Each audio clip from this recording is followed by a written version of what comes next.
Tanks. The deciding battle of the War of 1932 was the first in which the use of infantry was practically discontinued. History of the U.S., 1920 to 1945, Greg Harley. 2 miles of American front had gone dead, and on 2 lone infantrymen, lost in the menace of the fog gas and the tanks, depended the outcome of the War of 1932. The persistent, oily smell of fog gas was everywhere, even in the little pillbox. Outside, all the world was blotted out by the thick gray mist that went rolling slowly across the country with the breeze. The noises that came through it were curiously muted.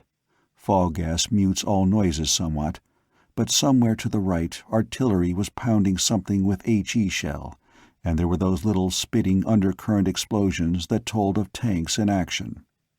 To the right, there was a distant rolling of machine gun fire. In between was an utter, solemn silence.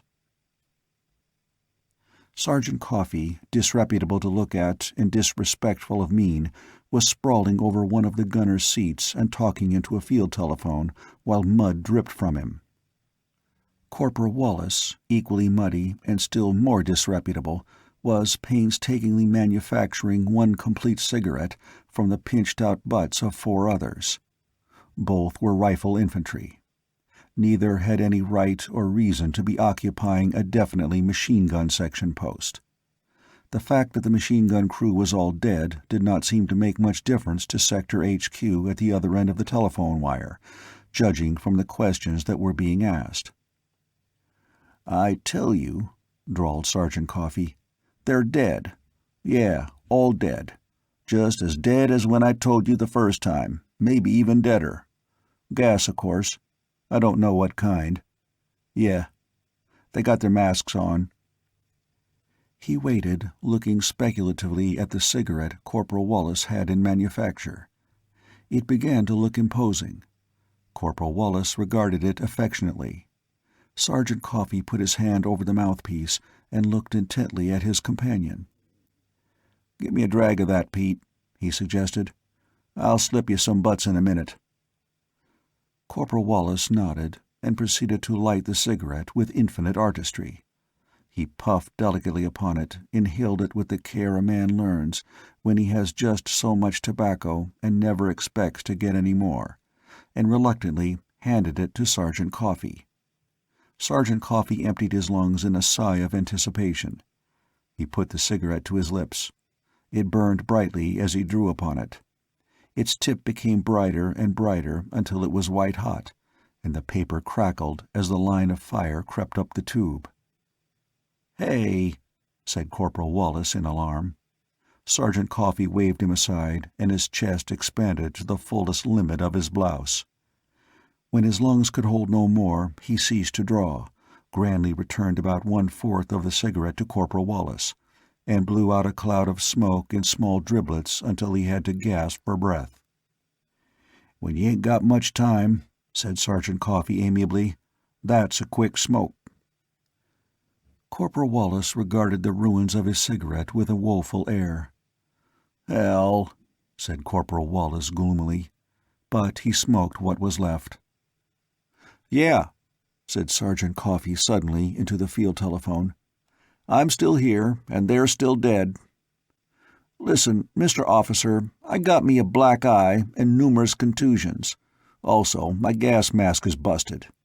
I called you up to do you a favor. I aim to head for distant parts." "Hell's bells! Ain't there anybody else in the Army?" He stopped, and resentment died out in wide-eyed amazement. Yeah, I got you, Loot. All right, I'll see what I can do. Yeah, wish you'd see my insurance gets paid. Yeah." He hung up gloomily and turned to Corporal Wallace. "We got to be heroes," he announced bitterly. "Sit out here in the stinking fog and wait for a tank to come along and wipe us out. We're the only listening post in 2 miles of front. That new gas of theirs wiped out all the rest without report." He surveyed the crumpled figures, which had been the original occupants of the pillbox. They wore the same uniform as himself, and when he took the gas mask off one of them, the man's face was strangely peaceful.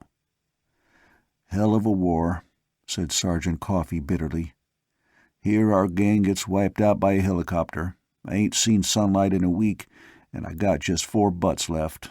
Lucky I started saving 'em." He rummaged shrewdly. "This guy's got half a sack of Macons. Say, that was Lieutenant Madison on the line then. Transfer from our gang a couple of months back. They cut him in the line to listen in on me, make sure I was who I said I was. He recognized my voice." Corporal Wallace, after smoking to the last and ultimate puff, pinched out his cigarette and put the fragments of a butt back in his pocket. "What we got to do?" he asked, watching as Sergeant Coffey divided the treasure trove into 2 scrupulously exact portions.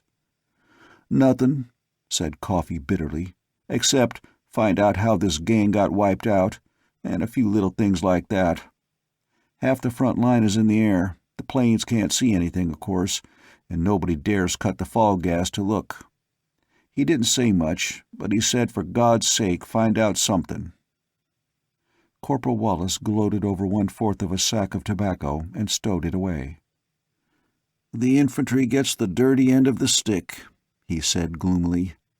"I'm going to roll me a whole one, pre-war, and smoke it presently." "Hell yes," said Coffey. He examined his gas mask from force of habit before stepping out into the fog once more, then contemptuously threw it aside. "Gas masks, hell. Ain't worth having. Come on." Corporal Wallace followed as he emerged from the little round cone of the pillbox. The gray mist that was fog gas hung over everything. There was a definite breeze blowing, but the mist was so dense that it did not seem to move. It was far enough from the fog flares for the last least trace of striation to have vanished.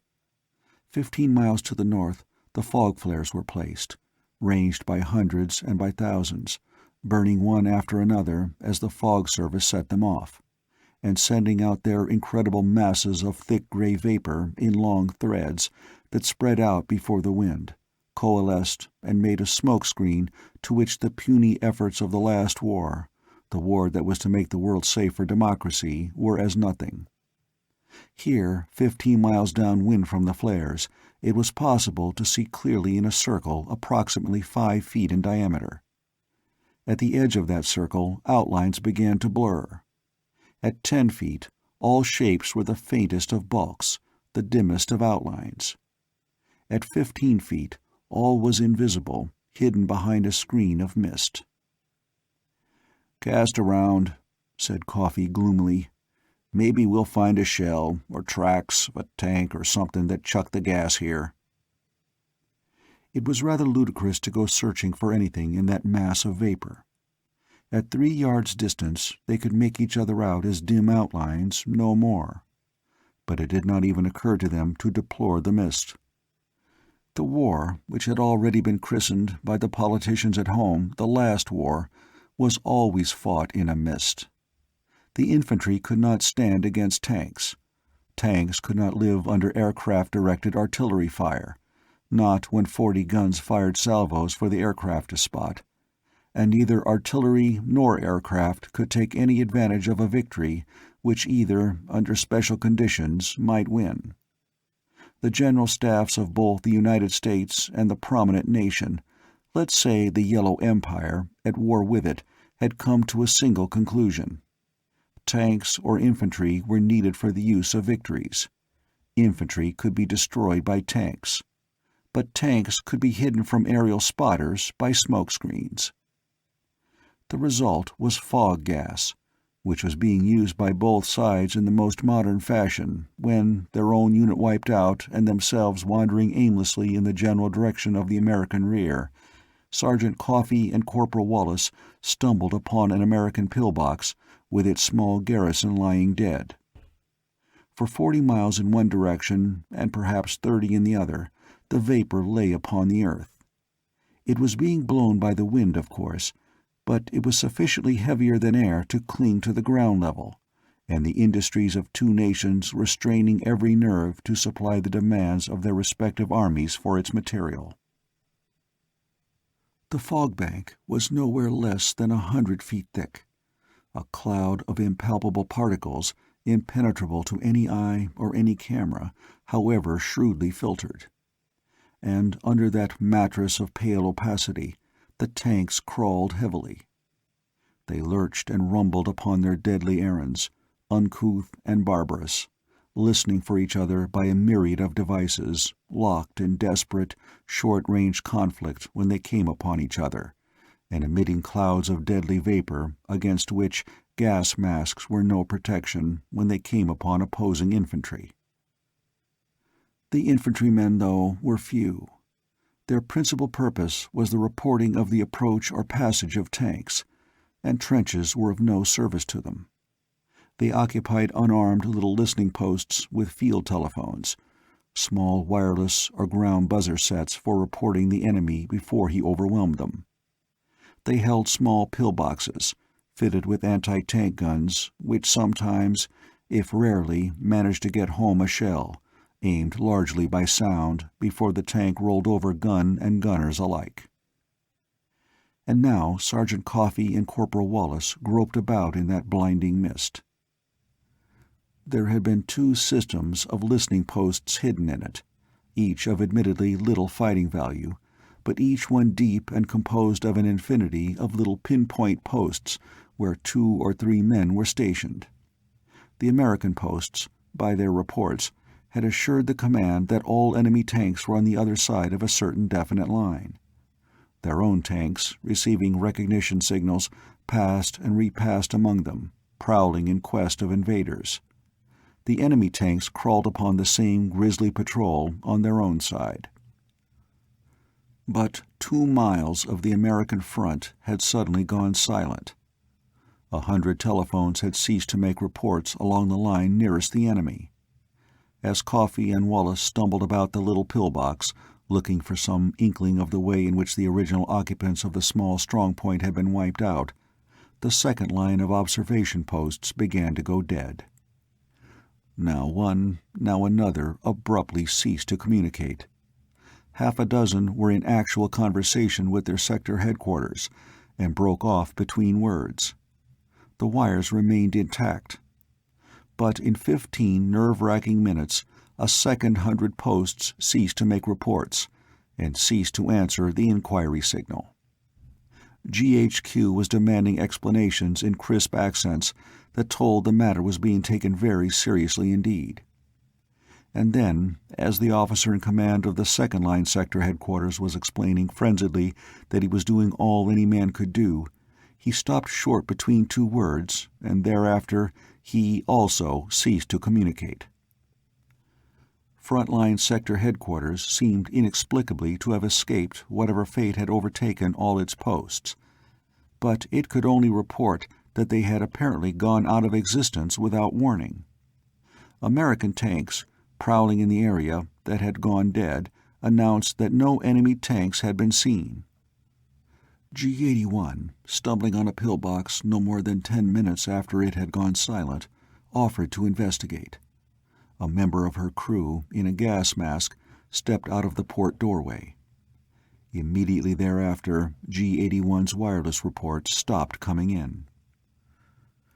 The situation was clearly shown in the huge tank that had been built to serve as GHQ. That tank was 70 feet long, and lay hidden in the mist with a brood of other, smaller tanks clustered near it, from each of which a cable ran to the telephones and instruments of the greater monster. Farther off, in the fog, of course, were other tanks, hundreds of them, fighting machines all, silent and motionless now, but infinitely ready to protect the brain of the army. The GHQ maneuver board showed the battle as no single observer could ever have seen it. A map lay spread out on a monster board, under a pitiless white light. It was a map of the whole battlefield. Tiny sparks crawled here and there under the map, and there were hundreds of little pins with different colored heads to mark the position of this thing and that. The crawling sparks were the reported positions of American tanks, made visible as positions of moving trains had been made visible for years on the electric charts of railroads in dispatchers' offices. Where the tiny bulbs glowed under the map, there a tank crawled under the fog. As the tank moved, the first bulb went out and another flashed into light. The general watched broodingly as the crawling sparks moved from this place to that place, as vari-colored lights flashed up and vanished, as a steady hand reached down to shift tiny pins and place new ones. The general moved rarely, and spoke hardly at all. His whole air was that of a man absorbed in a game of chess, a game on which the fate of a nation depended. He was thus absorbed. The great board, illuminated from above by the glaring bulb, and speckled with little white sparks from below by the tiny bulbs beneath, showed the situation clearly at every instant. The crawling white sparks were his own tanks, each in its present position. Flashing blue sparks noted the last report of enemy tanks. 2 staff officers stood behind the general, and each spoke from time to time into a strapped-on telephone transmitter. They were giving routine orders, heading the nearest American patrol tanks toward the location of the latest reported enemies. The general reached out his hand suddenly and marked off an area with his fingers. They were long fingers and slender ones, an artist's fingers. "Our outposts are dead in this space," he observed meditatively. The use of the word outposts dated him many years back as a soldier, back to the old days of open warfare, which had only now come about again. "Penetration of 2 miles. "Tank, sir," said the man of the steady fingers, putting a black pin in position within that area. "Let a man out in a gas mask to examine a pillbox. The tank does not report or reply, sir." "Gas," said the general, noting the spot. "They're new gas, of course. It must go through masks or sag paste or both." He looked up to one of a row of officers seated opposite him, each man with headphones strapped to his ears and a transmitter before his lips, and each man with a map pad on his knees, on which, from time to time, he made notations and shifted pins absorbedly. "Captain Harvey," said the general, "you are sure that dead spot has not been bombarded with gas shells?" "Yes, General. There has been no artillery fire heavy enough to put more than a fraction of those posts out of action, and all that fire, sir, has been accounted for elsewhere." The officer looked up, saw the general's eyes shift, and bent to his map again, on which he was marking areas from which spotting aircraft reported flashes, as of heavy guns beneath the mist. "Their aircraft have not been dropping bombs, positively?" A second officer glanced up from his own map. "Our planes cover all that space, sir, and have for some time." "They either have a noiseless tank," observed the general meditatively, "or—" The steady fingers placed a red pin at a certain spot. "One observation post, sir, has reopened communication. 2 infantrymen, separated from their command, came upon it and found the machine gun crew dead, with gas masks adjusted. No tanks or tracks. They are identified, sir, and are now looking for tank tracks or shells." The general nodded emotionlessly. "Let me know immediately." He fell back to the ceaseless study of the board with its crawling sparks and sudden flashes of light. Over at the left, there were 4 white sparks crawling toward a spot where a blue flash had showed a little while since. A red light glowed suddenly where one of the white sparks crawled. One of the 2 officers behind the general spoke crisply. Instantly, it seemed, the other 3 white sparks changed their direction of movement. They swung toward the red flash, the point where a wireless from the tank represented by the first white flash had reported contact with the enemy. "Enemy tank destroyed here, sir," said the voice above the steady fingers. "Wiped out 3 of our observation posts," murmured the general. "His side knows it. That's an opportunity. Have those posts reoccupied." "Orders given, sir," said a staff officer from behind. "No reports as yet." The general's eyes went back to the space 2 miles wide and 2 miles deep in which there was only a single observation post functioning, and that in charge of 2 strayed infantrymen. The battle in the fog was in a formative stage now, and the general himself had to watch the whole, because it was by small and trivial indications that the enemy's plans would be disclosed. The dead area was no triviality, however. Half a dozen tanks were crawling through it, reporting monotonously that no sign of the enemy could be found. One of the little sparks representing those tanks abruptly went out. "Tank here, sir. No longer reports." The general watched with lackluster eyes, his mind withdrawn in thought. "Send 4 helicopters," he said slowly, "to sweep that space. We'll see what the enemy does." One of the seated officers opposite him spoke swiftly. Far away, a roaring set up and was stilled. The helicopters were taking off. They would rush across the blanket of fog, their vertical propellers sending blasts of air straight downward. For most of their sweep, they could keep a good height, but above the questionable ground they would swoop down to barely above the fog blanket. There, their monstrous screws would blow holes in the fog until the ground below was visible. If any tanks crawled there, in the spaces the helicopters swept clear, they would be visible at once and would be shelled by batteries miles away, batteries invisible under the artificial cloud bank. No other noises came through the walls of the monster tank. There was a faint, monotonous murmur of the electric generator. There were the quiet, crisp orders of the officers behind the general, giving the routine commands that kept the fighting a stalemate. The aircraft officer lifted his head, pressing his headphones tightly against his ears, as if to hear more clearly. "The enemy, sir, has sent 60 fighting machines to attack our helicopters. We sent 40 single-seaters as escort."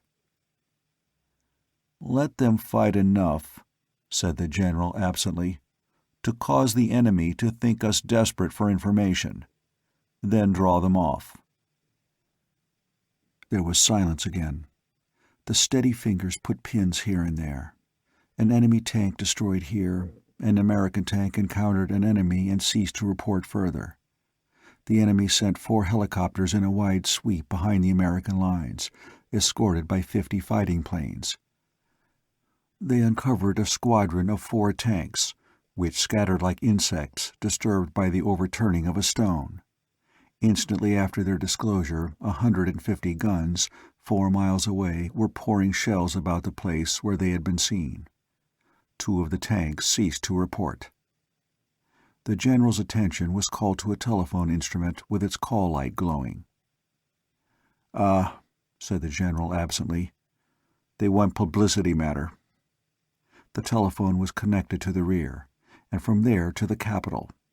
A much-worried cabinet waited for news, and arrangements were made and had been used to broadcast suitably arranged reports from the front, the voice of the commander-in-chief in the field going to every workshop, every gathering place, and even being bellowed by loudspeakers in the city streets.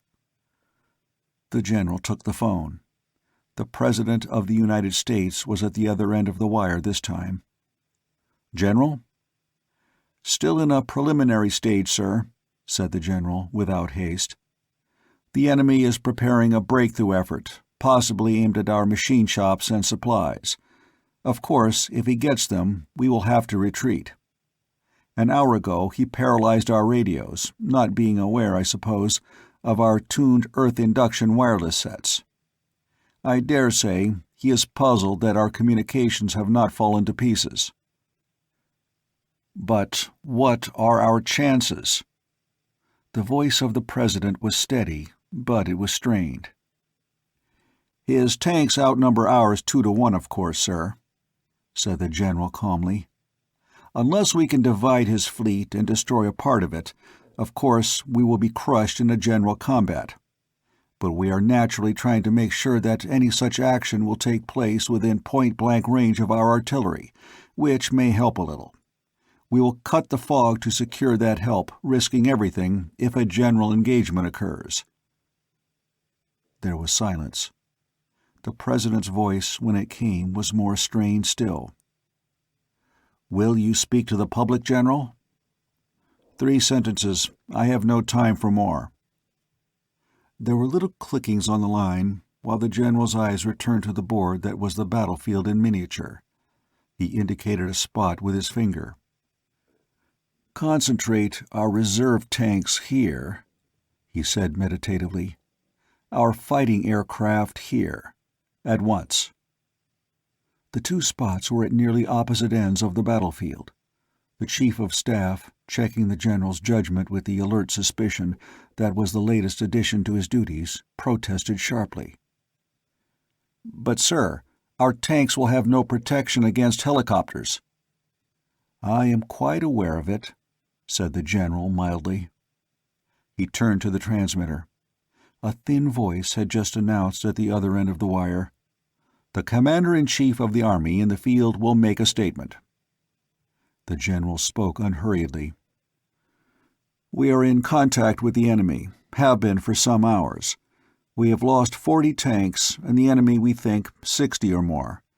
No general engagement has taken place, but we think decisive action on the enemy's part will be attempted within 2 hours.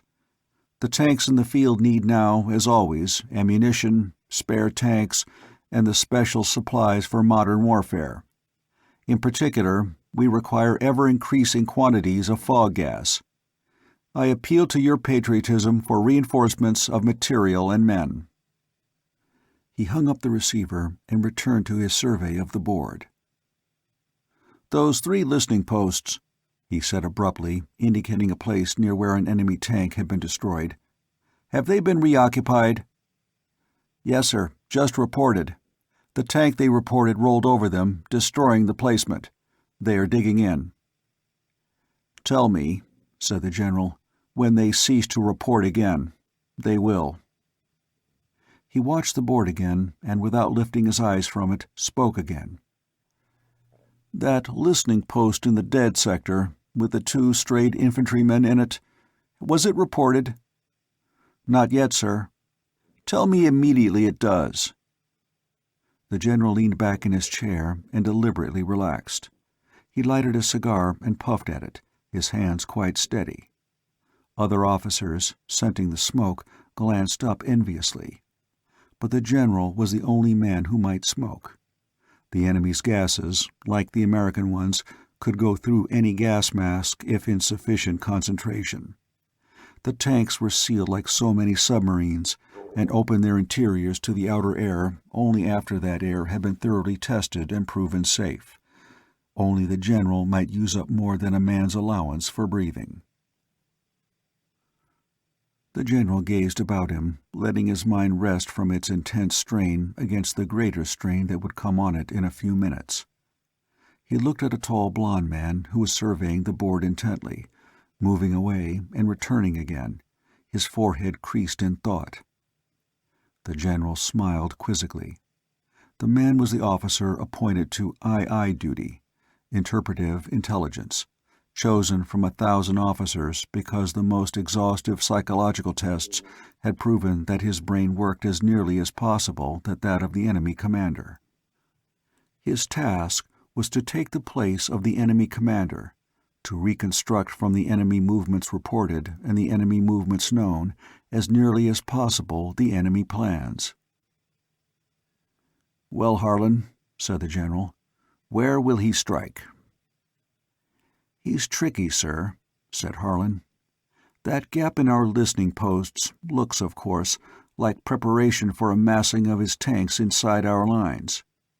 And it would be logical that he fought off our helicopters to keep them from discovering his tanks massing in that area." The General nodded. "Quite true," he admitted. "Quite true."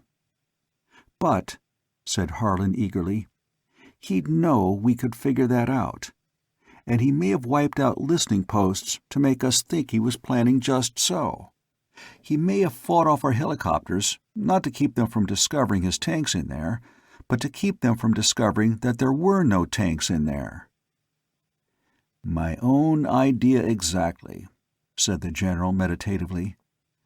"But again, it looks like so much like a feint that it may be a serious blow. I dare not risk assuming it to be a feint only." He turned back to the board. "Have those two strayed infantrymen reported yet?" he asked sharply. "Not yet, sir." The general drummed on the table. There were 4 red flashes glowing at different points of the board. 4 points where American tanks or groups of tanks were locked in conflict with the enemy. Somewhere off in the enveloping fog that made all the world a gray chaos, lumbering, crawling monsters rammed and battered at each other at infinitely short range. They fought blindly, their guns swinging menacingly and belching lurid flames into the semi-darkness, while from all about them dropped the liquids that meant death to any man who breathed their vapor. Those gases penetrated any gas mask, and would even strike through the sag pastes that had made the vesicatory gases of 1918 futile.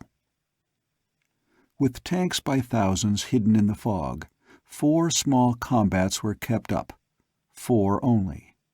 Battles fought with tanks as the main arm are necessarily battles of movement, more nearly akin to cavalry battles than any other, unless it be fleet actions. When the main bodies come into contact, the issue is decided quickly. There can be no long, drawn-out stalemates, such as infantry trenches produced in years past. The fighting that had taken place so far, both under the fog and aloft in the air, was outpost skirmishing only.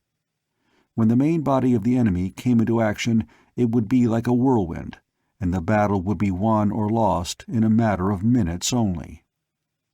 The general paid no attention to those 4 conflicts, or their possible meaning. "I want to hear from those 2 strayed infantrymen," he said quietly. "I must base my orders on what they report. The whole battle, I believe, hinges on what they have to say." He fell silent, watching the board without the tense preoccupation he had shown before. He knew the moves he had to make in any of 3 eventualities. He watched the board to make sure he would not have to make those moves before he was ready. His whole air was that of waiting.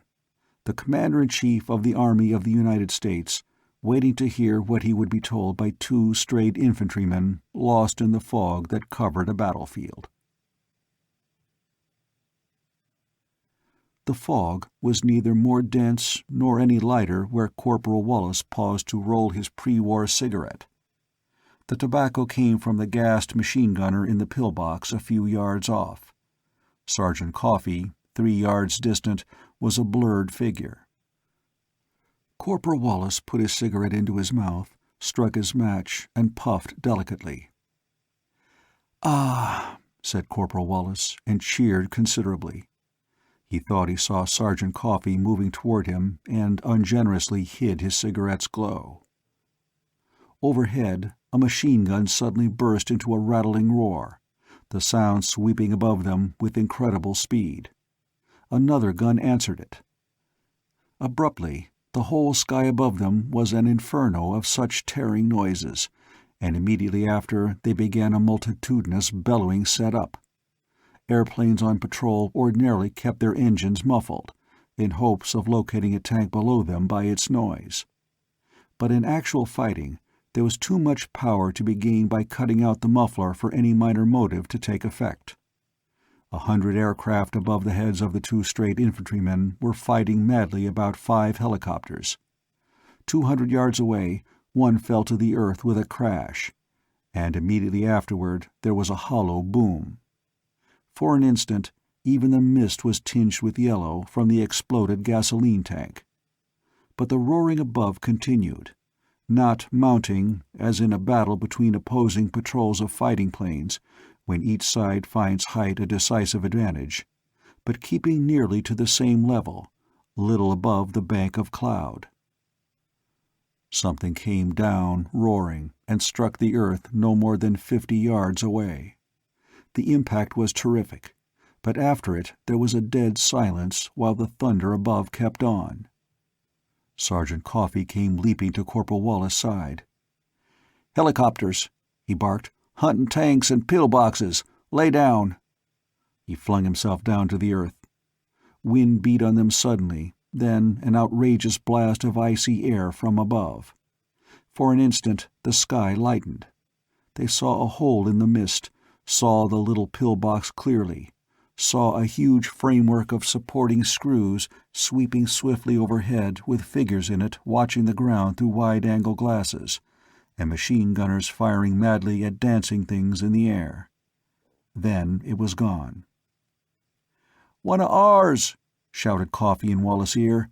"They're trying to find the Yellow's tanks!" The center of the roaring seemed to shift, perhaps to the north. Then a roaring drowned out all the other roarings. This one was lower down and approaching in a rush. Something swooped from the south, a dark blotch in the lighter mist above.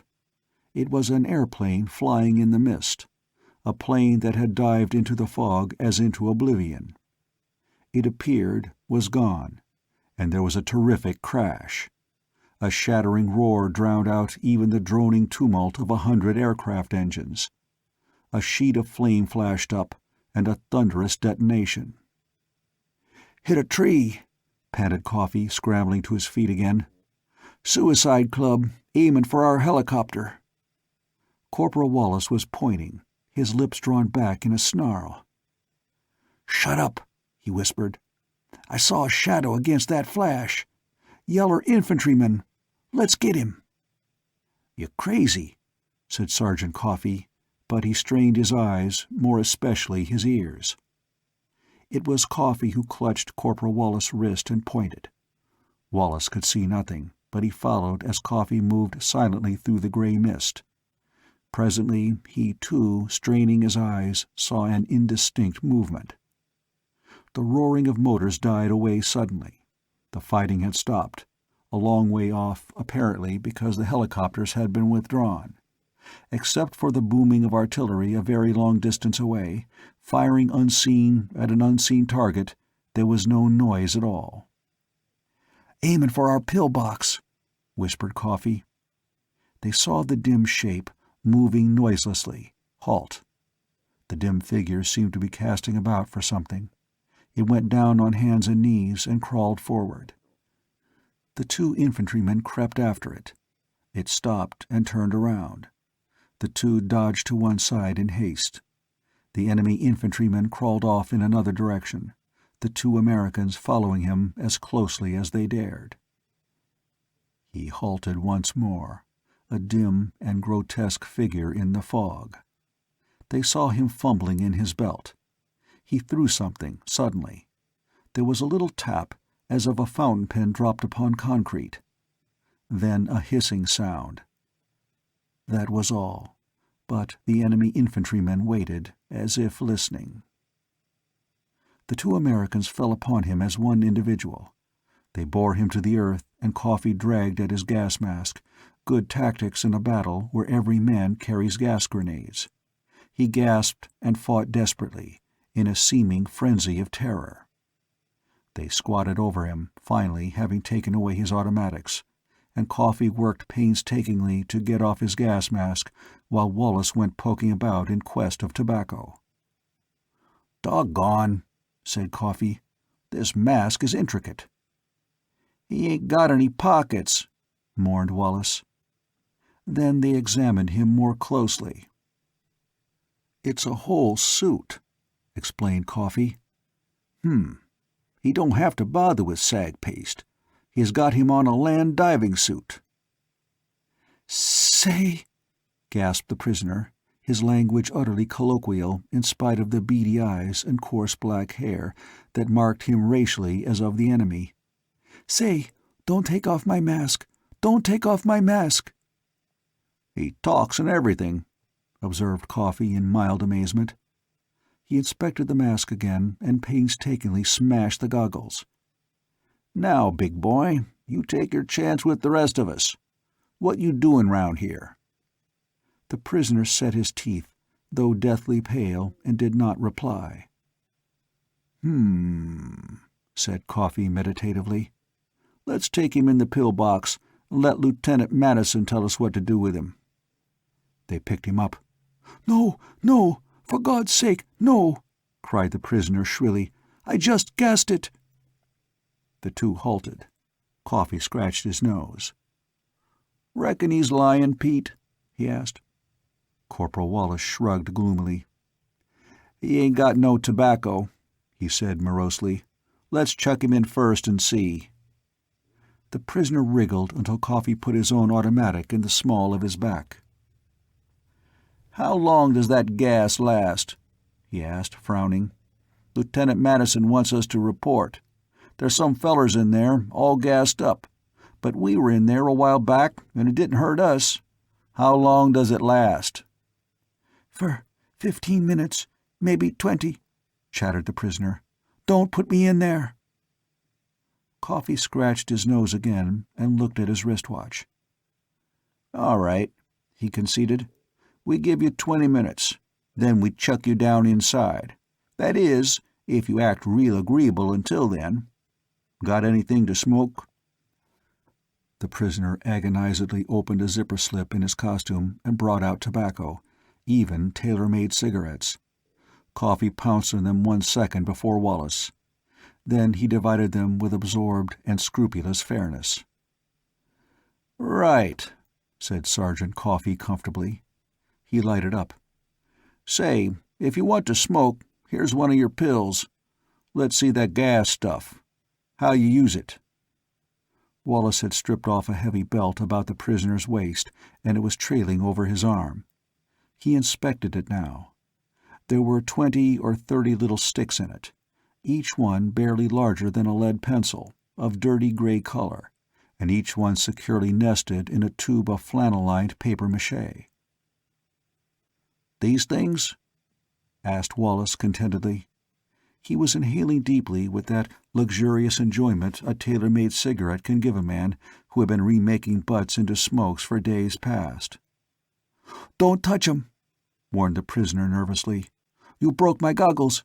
You throw 'em, and they light and catch fire, and that scatters the gas." Coffee touched the prisoner, indicating the ground, and sat down, comfortably smoking one of the prisoner's cigarettes. By his air, he began to approve of his captive. "Say, you," he said curiously, "you talk English pretty good. How'd you learn it?" "I was a waiter," the prisoner explained. "New York, corner of 58th and 6th. "My God," said Coffee. "Me, I used to be a movie operator along there, 49th. Projection room stuff, you know. Say, you know Heine's place?" "Sure," said the prisoner. "I used to buy scotch from that blond feller in the back room, with the benzene label for a prescription." Coffee lay back and slapped his knee. "Ain't it a small world?" he demanded. "Pete here, he ain't never been in any town bigger than Chicago. Ever in Chicago?" "Hell," said Wallace, morose yet comfortable with a tailor-made cigarette. "If you guys want to start a extra war, go to knockin' Chicago, that's all." Coffee looked at his wristwatch again.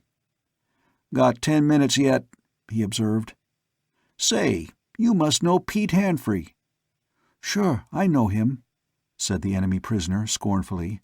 "I waited on him, one day, just before us reserves were called back home." In the monster tank that was headquarters, the general tapped his fingers on his knees. The pale white light flickered a little as it shone on the board where the bright sparks crawled. White sparks were American tanks. Blue flashes were for enemy tanks sighted and reported, usually in the 3-second interval between their identification and the annihilation of the observation post that had reported them. Red glows showed encounters between American and enemy tanks. There were a dozen red glows visible, with from 1 to a dozen white sparks hovering about them. It seemed as if the whole front line were about to burst into a glare of red, were about to become one long lane of conflicts in impenetrable obscurity, where metal monsters roared and rumbled and clanked one against the other, bellowing and belching flame and ramming each other savagely, while from them dripped the liquids that made their breath mean death. There were nightmarish conflicts in progress under the blanket of fog, unparalleled save perhaps in the undersea battles between submarines in the previous European war. The Chief of Staff looked up, his face drawn. "General," he said harshly, "it looks like a frontal attack all along our line." The general's cigar had gone out. He was pale, but calm with an iron composure. "Yes," he conceded. "But you forget that blank spot in our line. We do not know what is happening there." "I am not forgetting it, but the enemy outnumbers us 2-1. "I am waiting," said the general, "to hear from those 2 infantrymen who reported some time ago from a listen post in the dead area." The Chief of Staff pointed to the outline formed by the red glows where tanks were battling. "Those fights are keeping up too long," he said sharply. "General, don't you see, they're driving back our line, but they aren't driving it back as fast as if they were throwing their whole weight on it. If they were making a frontal attack there, they'd wipe out the tanks we have facing them. They'd roll right over them. That's a feint. They're concentrating in the dead space." "I am waiting," said the general softly, "to hear from those 2 infantrymen." He looked at the board again and said quietly, "Have the call signal sent them. They may answer." He struck a match to relight his dead cigar. His fingers barely quivered as they held the match. It might have been excitement, but it might have been foreboding too. "By the way," he said, holding the match clear, "have our machine shops and supply tanks ready to move. Every plane is, of course, ready to take the air on signal. But get the aircraft ground personnel in their traveling tanks immediately." Voices began to murmur orders as the general puffed. He watched the board steadily. "Let me know if anything is heard from these infantrymen." There was a definite air of strain within the tank that was headquarters. It was a sort of tensity that seemed to emanate from the general himself. Where Coffee and Wallace and the prisoner squatted on the ground, however, there was no sign of strain at all. There was a steady gabble of voices. "What kind of rations they give you?" asked Coffee interestedly. The enemy prisoner listed them, with profane side comments. "Hell," said Wallace gloomily, "you ought to see what we get. Last week they fed us worse'n dogs. And the canteen stuff—" "Your tank men, they get treated fancy?" asked the prisoner. Coffee made a reply consisting almost exclusively of high-powered expletives. "And the infantry gets it in the neck every time," he finished savagely. "We do all the work." Guns began to boom far away. Wallace cocked his ears. "Tanks getting together," he judged gloomily. "If they'd all blow each other to hell and let us infantry fight this battle." "Damn the tanks," said the enemy prisoner viciously. "Look here, you fellers, look at me. They sent a battalion of us out in 2 waves. We hike along by compass through the fog, supposed to be 5 paces apart. We come on a pillbox or listening post, we gas it and go on. We try not to make a noise. We try not to get seen before we use our gas. We go on deep in your line as we can. We hear one of your tanks, we dodge it if we can, so we don't get seen at all. Of course, we give it a dose of gas in passing just in case. But we don't get any orders about how far to go or how to come back. We ask for recognition signals for our own tanks, and they grin and say we won't see none of our tanks till the battle's over. They say reform and march back when the fog is out. Ain't that pretty for you?" "You second wave?" asked Coffee with interest. The prisoner nodded. "Mopping up," he said bitterly, "what the first wave left. No fun in that. We go along gassing dead men, and all the time your tanks is raving around to find out what's happening to their listening posts. They run into us." Coffee nodded sympathetically. "The infantry always gets the dirty end of the stick," said Wallace morosely. Somewhere something blew up with a violent explosion. The noise of battle in the distance became heavier and heavier. "Going it strong," said the prisoner, listening. "Yeah," said Coffee. He looked at his wristwatch. "Say, that 20 minutes is up. You go down in there first, big boy." They stood beside the little pillbox. The prisoner's knees shook. "Say, fellers," he said pleadingly, "they told us that stuff would scatter in 20 minutes, but you busted my mask. Yours ain't any good against this gas. I'll have to go down in there if you fellers make me, but—" Coffee lighted another of the prisoner's tailor-made cigarettes. "Give you 5 minutes more," he said graciously. "I don't suppose it'll ruin the war."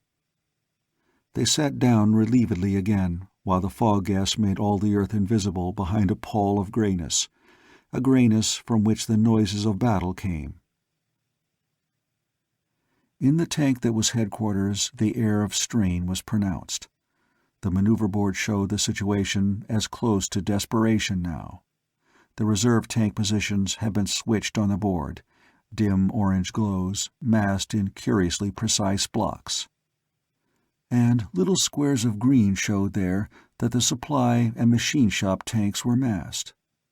They were moving slowly across the maneuver board. But the principal change lay in the front-line indications.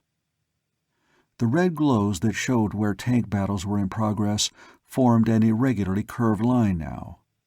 There were 20 or more such isolated battles in progress, varying from single combats between single tanks to greater conflicts where 20 to 30 tanks to a side were engaged. And the positions of those conflicts were changing constantly, and invariably the American tanks were being pushed back. The two staff officers behind the general were nearly silent. There were few sparks crawling within the American lines now. Nearly every one had been diverted into front-line battles. The two men watched the board with feverish intensity, watching the red glows moving back and back. The chief of staff was shaking like a leaf, watching the American line stretched and stretched. The general looked at him with a twisted smile. "I know my opponent," he said suddenly. "I had lunch with him once in Vienna. We were attending a disarmament conference." He seemed to be amused at the ironic statement. "We talked war and battles, of course, and he showed me, drawing on the tablecloth, the tactical scheme that should have been used at Cambrai back in 1917. It was a singularly perfect plan. It was a beautiful one."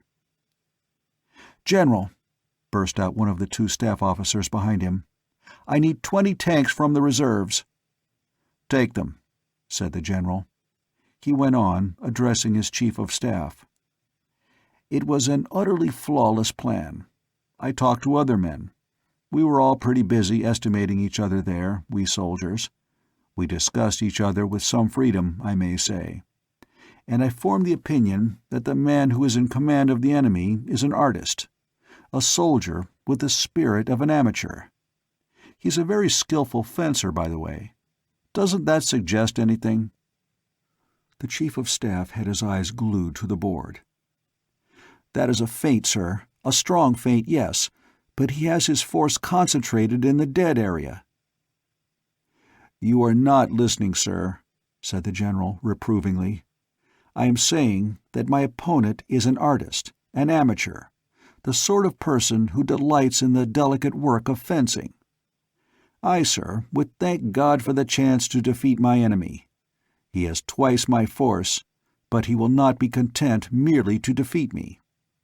He will want to defeat me by a plan of consummate artistry, which will arouse admiration among soldiers for years to come." "But, General, every minute, every second—" "We are losing men, of whom we have plenty, and tanks, of which we have not enough. True, very true, conceded the general. But I am waiting to hear from 2 strayed infantrymen. When they report, I will speak to them myself. But, sir, cried the Chief of Staff, withheld only by the iron habit of discipline from violent action and the taking over of command himself, they may be dead. You can't risk this battle waiting for them. You can't risk it, sir. You can't. They are not dead, said the general coolly. They cannot be dead. Sometimes, sir, we must obey the motto on our coins. Our country needs this battle to be won. We have got to win it, sir. And the only way to win it— The signal light on his telephone glowed. The general snatched it up, his hands quivering. But his voice was steady and deliberate as he spoke. "Hello, Sergeant. Sergeant Coffee, is it? Very well, Sergeant. Tell me what you found out. Your prisoner objects to his rations, eh? Very well, go on. How did he gas our listening posts? He did, eh? He got turned around and you caught him wandering about? Oh, he was second wave? They weren't taking any chances on any of our listening posts reporting their tanks, eh? Say that again, Sergeant Coffee." The general's tone had changed indescribably. "Your prisoner has no recognition signals for his own tanks? They told him he wouldn't see any of them until the battle was over?" "Thank you, Sergeant. One of our tanks will stop for you. This is the commanding general speaking." He rang off, his eyes blazing. Relaxation was gone. He was a dynamo, snapping orders. "Supply tanks, machine shop tanks, ground forces of the air service, concentrate here." His finger rested on a spot in the middle of the dead area. "Reserve tanks take position behind them. Draw off every tank we've got, take them out of action, and mass them in front, on a line with our former first line of outposts. Every airplane and helicopter take the air and engage in general combat with the enemy, wherever the enemy may be found and in whatever force. And our tanks move straight through here." Orders were snapping into telephone transmitters. The commands had been relayed before their import was fully realized. Then there was a gasp. "General," cried the Chief of Staff, "if the enemy is massed there, he'll destroy our forces in detail as they take position." "He isn't massed there," said the general, his eyes blazing. "The infantrymen who were gassing our listening posts were given no recognition signals for their tanks. Sergeant Coffee's prisoner has his gas mask broken and is in deadly fear. The enemy commander is foolish in many ways, perhaps, but not foolish enough to break down morale by refusing recognition signals to his own men who will need them. And look at the beautiful plan he's got." He sketched half a dozen lines with his fingers, moving them in lightning gestures as his orders took effect. "His main force is here, behind those skirmishes that look like a feint. As fast as we reinforce our skirmishing line, he reinforces his. Just enough to drive our tanks back slowly. It looks like a strong feint, but it's a trap. This dead space is empty. He thinks we are concentrating to face it. When he is sure of it, his helicopters will sweep across any minute now to see, he'll throw his whole force on our front line. It'll crumple up. His whole fighting force will smash through to take us, facing the dead space in the rear. With twice our numbers, he'll drive us before him." "But, General, you're ordering a concentration there. You're falling in with his plans." The general laughed. "I had lunch with the general in command over there once upon a time. He is an artist. He won't be content with a defeat like that. He'll want to make his battle a masterpiece, a work of art. There's just one touch he can add. He has to have reserves to protect his supply tanks and machine shops. They're fixed. The ideal touch, the perfect tactical fillip will be here. Look, he expects to smash in our rear here. The heaviest blow will fall here.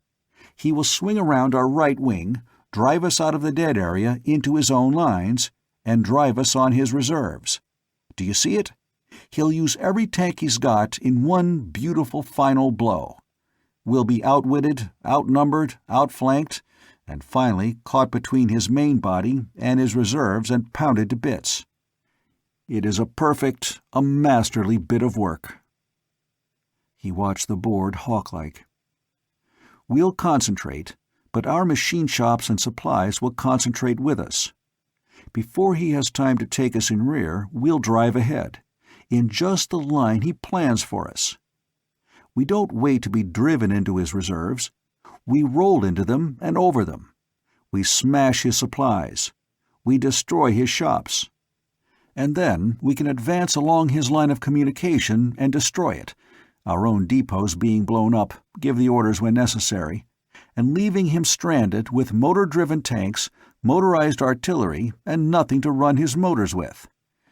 He'll be marooned beyond help in the middle of our country, and we will have him at our mercy when his tanks run out of fuel. As a matter of fact, I shall expect him to surrender in 3 days." The little blocks of green and yellow that had showed the position of the reserve and supply tanks changed abruptly to white, and began to crawl across the maneuver board. Other little white sparks turned about. Every white spark upon the maneuver board suddenly took to itself a new direction.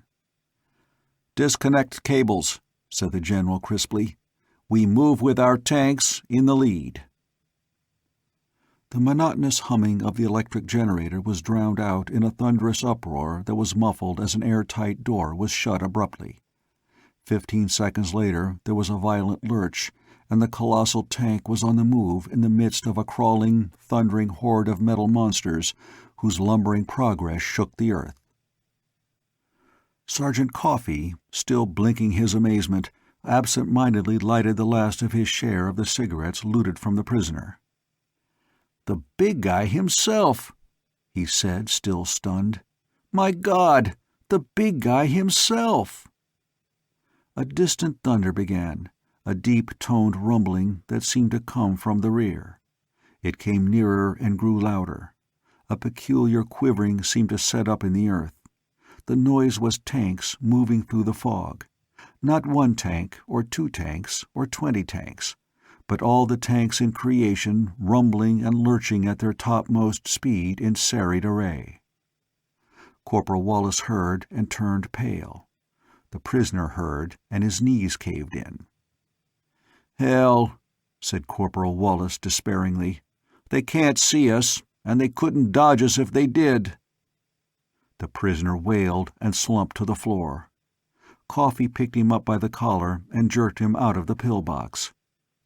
"Come on, Pete," he ordered briefly. "They ain't givin' us a infantryman's chance, but maybe we can do some dodgin'." Then the roar of engines, of metal treads crushing upon earth and clinking upon their joints, drowned out all possible other sounds. Before the 3 men beside the pillbox could have moved a muscle, monster shapes loomed up, rushing, rolling, lurching, squeaking. They thundered past, and the hot fumes of their exhaust enveloped the trio. Coffee growled and put himself in a position of defiance, his feet braced against the concrete of the pillbox dome.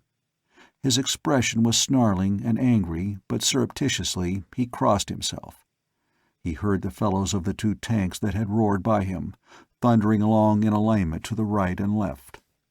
A 20-yard space, a second row of the monsters came hurtling on, gun muzzles gaping, gas tubes elevated, spitting smoke from their exhausts that was even thicker than the fog. A third row, a fourth, a fifth. The universe was a monster uproar. One could not think in this volume of sound. It seemed that there was fighting overhead.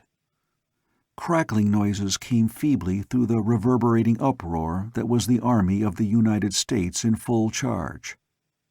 Something came whirling down through the overhanging mist and exploded in a lurid flare that, for a second or two, cast the grotesque shadows of a row of tanks clearly before the trio of shaken infantrymen. Still the tanks came on and roared past. 20 tanks, 21, 22. Coffee lost count, dazed and almost stunned by the sheer noise. It rose from the earth and seemed to be echoed back from the topmost limit of the skies. It was a colossal din, an incredible uproar, a sustained thunder that beat at the eardrums like the reiterated concussions of 1,000 guns that fired without ceasing. There was no intermission, no cessation of the tumult. Row after row after row of the monsters roared by, beaked and armed, going greedily with hungry guns into battle. And then, for a space of seconds, no tanks passed. Through the pandemonium of their going, however, the sound of firing somehow seemed to creep. It was gunfire of incredible intensity, and it came from the direction in which the front-rank tanks were heading.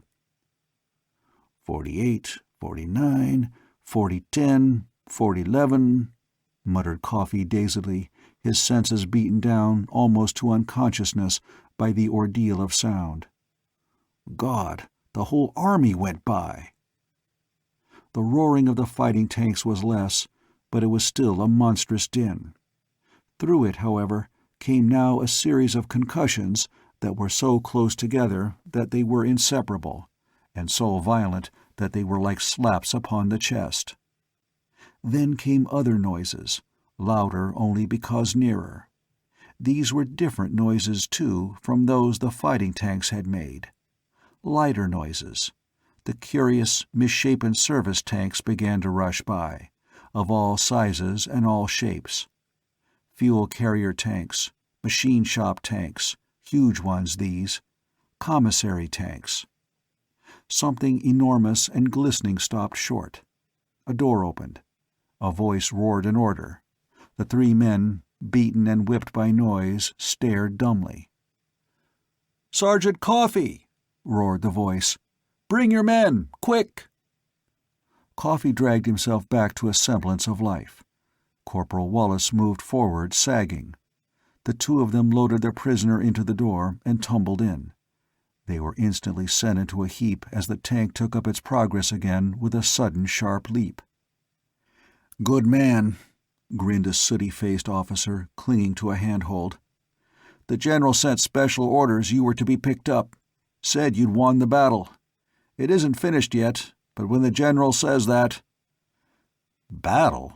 said Coffee dully. "This ain't my battle. It's a parade of a lot of damn tanks." There was a howl of joy from somewhere above. Discipline in the machine shop tanks was strict enough, but vastly different in kind from the formality of the fighting machines. "Contact!" roared the voice again. "General Wireless is going again. Our fellows have rolled over their reserves and are smashing their machine shops and supplies." Yells reverberated deafeningly inside the steel walls, already filled with tumult from the running motors and rumbling treads. "Smashed 'em up!" shrieked the voice above, insane with joy. "Smashed 'em! Smashed 'em! Smashed 'em! We've wiped out their whole reserve, and—" A series of detonations came through even the steel shell of the lurching tank. Detonation so violent, so monstrous, that even through the springs and treads of the tank the earth concussion could be felt. "There goes their ammunition! We set off all their dumps!" There was sheer pandemonium inside the service tank, speeding behind the fighting force with only a thin skin of reserve tanks between it and a panic-stricken, mechanically pursuing enemy. "Yell, you birds!" screamed the voice. "The general says we've won the battle. Thanks to the fighting force. We're to go on and wipe out the enemy line of communications, letting him chase us till his gas gives out. Then we come back and pound him to bits. Our tanks have wiped him out." Coffee managed to find something to hold on to. He struggled to his feet. Corporal Wallace, recovering from the certainty of death and the torture of sound, was being very seasick from the tank's motion. The prisoner moved away from him on the steel floor. He looked gloomily up at Coffee. "Listen to 'em," said Coffee bitterly. "Tanks, tanks, tanks. Hell, if they'd given us infantry a chance—" "You said it," said the prisoner savagely. "This is a hell of a way to fight a war." Corporal Wallace turned a greenish face to them. "The infantry always gets the dirty end of the stick," he gasped. Now they makin' infantry ride in tanks. Hell." The end of Tanks